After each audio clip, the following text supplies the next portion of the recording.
Hey everyone, it's Mrs. Wallace. This is a short video about populism and the election of 1896. Think of this as the case of the farmers. In class, we've been looking at the industrial workers, some sources that relate to the challenges of industrial work, low wages, unsafe conditions, long hours. The farmers, like the workers, also feel very victimized by some of the growth of industrialization and capitalism, and their concerns are very particular, a little bit different than the workers. And so that's what this is about. How did the farmers see their particular issues, and what were some of the ways in which they hope to address their crises? So a couple of things, to note that when it comes to the farmers, they really have maybe two or three issues that are really, really significant. One is falling prices, and this is going to be for a reason that's going to be pretty straightforward. All of the industrialization has an impact by mechanizing farming. It happens in the United States, it happens in other countries too. So there's this massive increase in the supply of agricultural goods.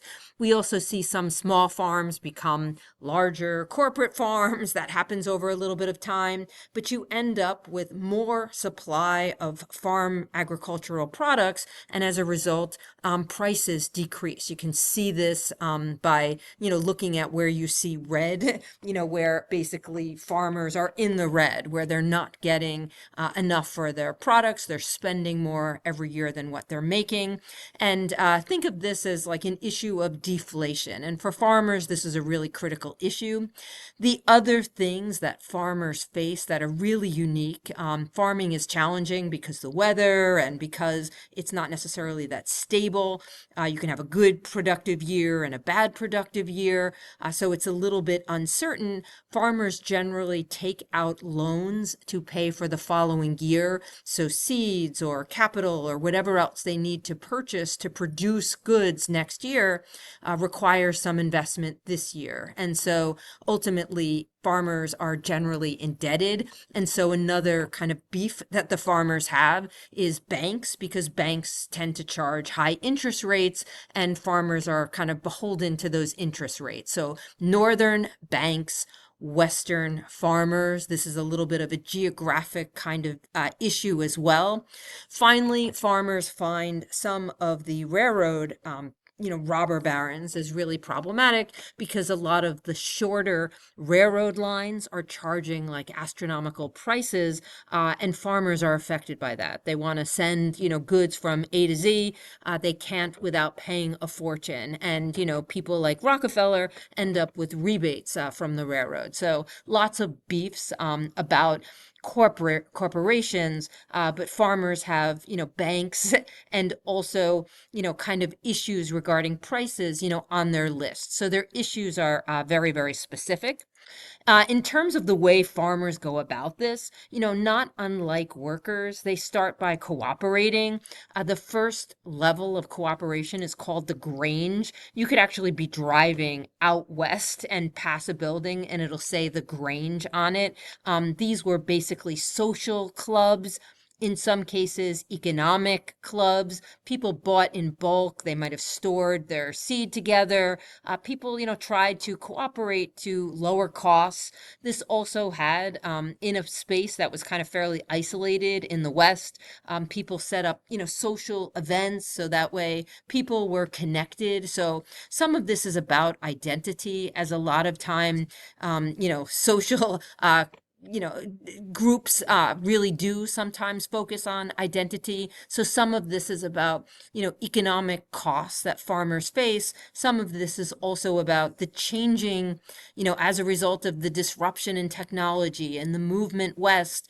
There's a great deal of, kind of disruption in the way that farmers experience their identity. So this move from like small family farms to something that becomes more corporate corporate is something that is affecting farmers, and lobbying for laws like Granger laws that are able to regulate the railroad prices. Things like that are things that the Grange tries to do.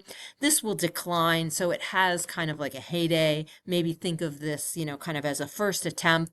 What moves from this is alliances, and these alliances, very similar to the Grange, they become a little bit more institutional. These are political organizations that are actually moving into pushing the federal government or local government to make changes that specifically affect farmers. For a while, there's a Northern Alliance and a Southern Alliance. At various times, it seems like there's almost going to be an alliance of farmers that's going to defy, racism and things like that. It feels that way, at least initially. And then eventually we see these alliances evolve into what becomes a political party. So the Populist Party is a third party. It's going to compete against Democrats and Republicans. It's founded by James Weaver, Tom Watson, and the first convention that they have is in Omaha. So one of the sources that you have is basically the party platform for a group of farmers who are seeking like what would be the perfect party platform, and they look to try to take this national. So the key takeaway is that this is going to be an agenda that is really designed to affect the issues that farmers face and somewhat issues that face industrial workers, because the farmers are predicting if they can get industrial workers on board, they might have a chance at winning a national election. So look at that Omaha source, as a kind of a political meeting where people are setting up an agenda basically to compete as a third party, a political party.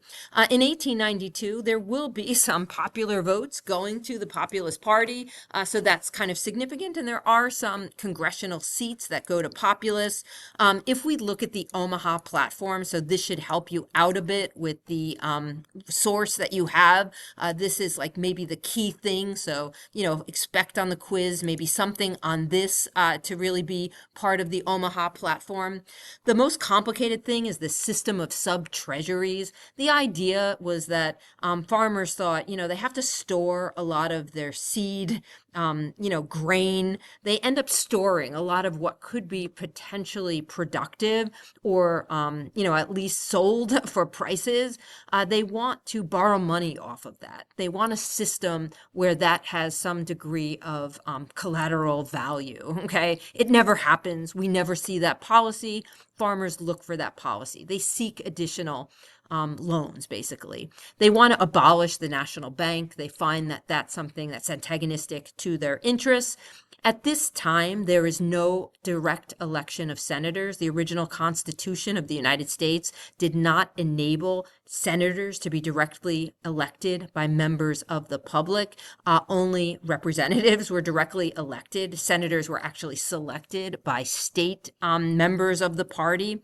So direct election of senators, and this is something that actually does come down the pike. It's actually the 17th Amendment to the Constitution. It doesn't happen under populist rule because there'll never be a successful populist candidate at the federal level, but that's kind of giving you an idea. They're seeking kind of more access to democracy and moving away from that notion of like corporations, buying, the senators, votes. Government ownership of utilities, especially railroads, telephone, and telegraph. The farmers in their Omaha platform are not looking for like straight up socialism, complete like command-based economy where the government owns all the factors of production, but they make an argument that railroads, telephone, and telegraph should be, basically, held in government ownership and regulated by the government. We do see the Interstate Commerce Commission that tries to regulate railroads. Farmers will think that is not enough, and they will seek government ownership. This is also something that we don't have, although we do have government regulation of, telephones and other utility companies. Okay. They do kind of call for some things that they think will be maybe preferable for industrial workers. One is restriction of undesirable immigration. This speaks to some of the ways in which some industrial workers thought that immigrants, especially immigrants from maybe Eastern or Southern Europe, right? Maybe immigrants from China. There's a lot of nativism that kind of disrespects certain immigrant groups, and ultimately there'll be laws against these groups. We'll see a great deal of heightened nativism, but this like restriction of undesirable immigration, we see a racist component of the farmers' platform. The 8-hour workday, throw that in there. Abolition of the Pinkerton detectives. This is the group that breaks up strikes, with guns. So get rid of them. Have a secret ballot. Another kind of measure of democracy is at the time period of 1892, there is no secret ballot. People can see who you vote for. So there's a great deal of pressure when people vote to vote for like a political machine or something like that. So having a secret ballot, also something that later comes about in the 17th Amendment. And then the big one, which is the remonetization of silver.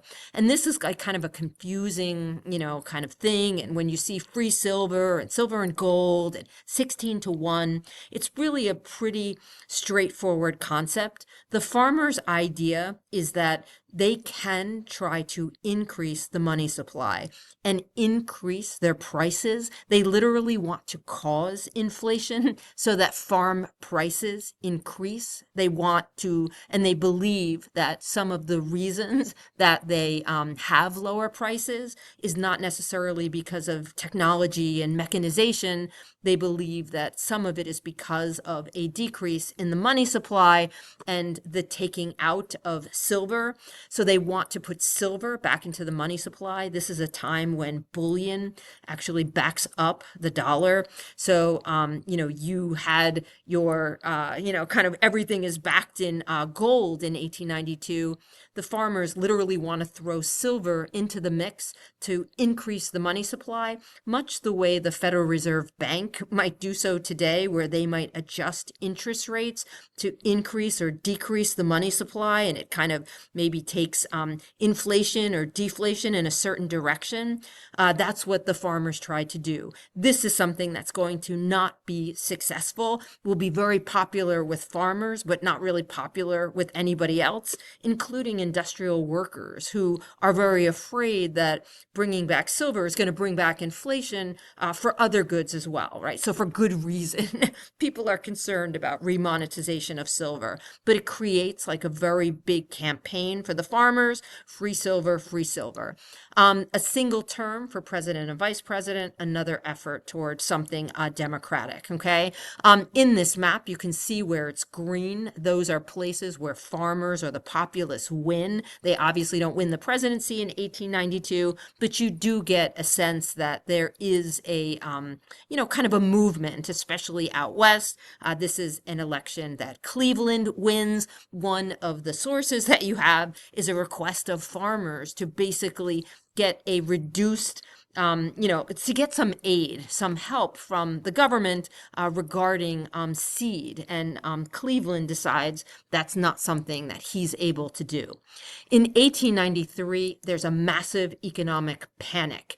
The big takeaway here is it's not quite called the Great Depression, but it's fairly close. There are bank failures. About 16,000 businesses disappear.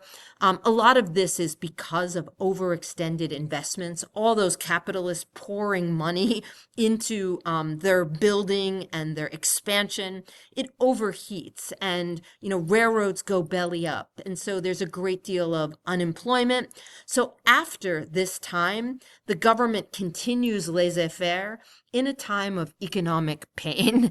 Economic pain changes voters' thinking. Populism becomes of higher interest to many groups of people because they're feeling economic pain. So the big takeaway about the Panic of 1893 is it kind of shapes the way people see this new political party, okay? By 1896 now, we have another election. The candidate who is going to run for the Democratic Party is William Jennings Bryan. He is like the lion in The Wizard of Oz, in case case anybody has an interest in that. He is a Democratic Party candidate. He is somebody who is an orator, public speaker. People really think that he is like kind of a fantastic speaker. And he is also a Westerner. He's from the West. He starts to become very connected to that issue of free silver, even though many people question it and think it's going to go awry. He gives a speech about free silver, and populists will end up selecting him as the candidate for 1896. He does not